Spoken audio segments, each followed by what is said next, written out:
May estudyanteng babae ikakat sa Christmas tree. Nasangit siya sa dakong saan nagising ang iyang panty. Mikanggap ko kay tabangan ang estudyanteng babae. Nangahulog iway swerte kay nabalin man ang Christmas tree. Nahibilin ang iyang panty.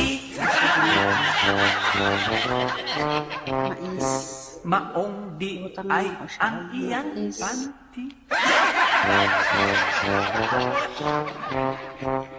Paglili kuwa na'y panty.